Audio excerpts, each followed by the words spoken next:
പല ആൾക്കാരും ഇൻഷുറൻസ് എടുക്കാറില്ല.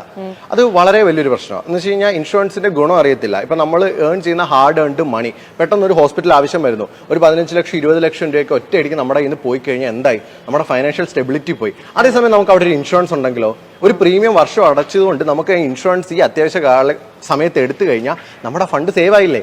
അപ്പൊ നമുക്ക് ആ ഒരു ഫൈനാൻഷ്യൽ ഫ്രീഡം കിട്ടിയില്ലേ? അതാണ് ഇൻഷുറൻസിന്റെ ഒരു പവർ എന്ന് വെച്ച് കഴിഞ്ഞാൽ. അതിനകത്ത് നല്ല ഇൻഷുറൻസ് എങ്ങനെ തിരഞ്ഞെടുക്കാന്ന് വെച്ച് കഴിഞ്ഞാൽ ഓരോ ഇൻഷുറൻസിനും ഓരോ റേഷ്യോസ് ഉണ്ട്.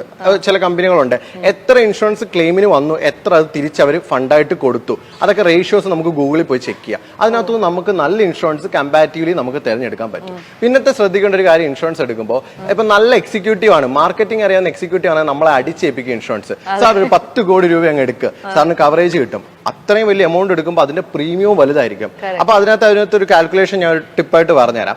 നമ്മളത് ചെയ്യേണ്ട എങ്ങനെയാന്ന് വെച്ച് കഴിഞ്ഞാൽ നമ്മുടെ ഇയർലി ഇൻകം, ഓക്കെ, ഇയർലി നമുക്ക് കിട്ടുന്ന ഇൻകത്തിന്റെ ഇൻറ്റു 5, അതിന്റെ 5x ഇരട്ടിയുള്ളൊരു എമൗണ്ട് ആയിരിക്കണം നമ്മുടെ കവറേജിന് കിട്ടുന്ന ആ ഒരു ഇൻഷുറൻസ് എമൗണ്ട് എന്ന് പറയുന്നത്. അതിന്റെ അപ്പുറത്തേക്ക് വരല്ലേ. അതിന്റെ അപ്പുറത്തേക്ക് വന്നാൽ നമ്മുടെ പ്രീമിയം വലുതായിരിക്കും. ഇതാകുമ്പോൾ നമുക്ക് സാലറി വരുന്നു, അതിനകത്തൊരു ചെറിയ എമൗണ്ട് അതിന് പോകുന്നു, അതിനനുസരിച്ചുള്ള ഒരു പ്രീമിയം. എന്നാൽ നമുക്ക് ഇൻഷുറൻസ് ഉണ്ട് താനും വലിയൊരു പ്രീമിയം കിട്ടത്തില്ല, എന്നാലും മോശമല്ല അതൊരു പ്രീമിയം കിട്ടും. എന്നാൽ ഈ ഇൻഷുറൻസ് ഏജന്റ് പറയുന്നതിന്റെ കൂട്ട് അവരുടെ ഈ വാക്ക് പോലെ കേട്ടിട്ട് നമ്മൾ വലിയൊരു എമൗണ്ട് ഒക്കെ കൊണ്ടുവന്ന് പ്രീമിയത്തിൽ ചേർന്ന് 10 കോടി ഇൻഷുറൻസ് ഞാൻ എടുത്തു എന്ന് പറഞ്ഞിട്ട് കയറി കഴിഞ്ഞാൽ നമുക്ക് പ്രീമിയം അടയ്ക്കാൻ പറ്റാതെ വരും, അവസാനം ഇൻഷുറൻസ് പോകും, ഒന്നും ഇല്ലാതാകും. അല്ല, അങ്ങനെയാണെങ്കിൽ ഞാൻ ഒരു ഇൻഷുറൻസ് കമ്പനിയെ പ്രൊമോട്ട് ചെയ്യാൻ വേണ്ടി ചോദിക്കുന്നല്ല, എന്നിരുന്നാൽ പോലും അഭിജിത്ത് സജസ്റ്റ് ചെയ്യുന്ന ഒരു 3-4 ഇൻഷുറൻസ് കമ്പനികൾ ഏതൊക്കെയായിരിക്കും? തീർച്ചയായിട്ടും കാര്യങ്ങൾ ചെക്ക് ചെയ്യുന്നുണ്ടാവില്ല.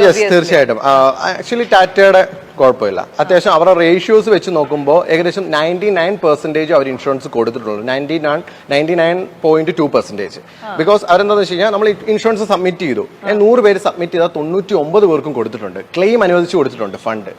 ഫണ്ടിന്റെ റേഷ്യോ നോക്കുകയാണെങ്കിൽ 97% ഫണ്ട് കൊടുത്തിട്ടുണ്ട്. എന്ന് വെച്ച് കഴിഞ്ഞാൽ 1 കോടി രൂപയുടെ ഇൻഷുറൻസ് ആണെങ്കിൽ 97 ലക്ഷം രൂപയും കൊടുത്തിട്ടുണ്ട്. അപ്പം അവർ ടാറ്റ അടിപൊളിയാണെന്ന് നമുക്ക് ആ ഒരു സ്റ്റേറ്റ്മെന്റിൽ കൂടെ കാണാൻ പറ്റും.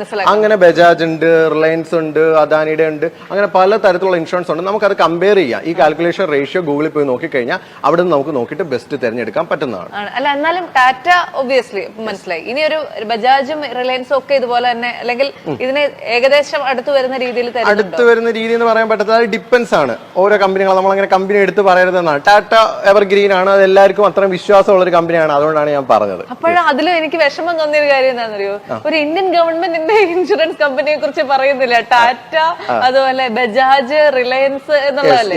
നമ്മളിപ്പുറത്തെ മറ്റേ United India life insurance corporation എന്നൊക്കെ പറഞ്ഞ് നിൽക്കല്ലേ.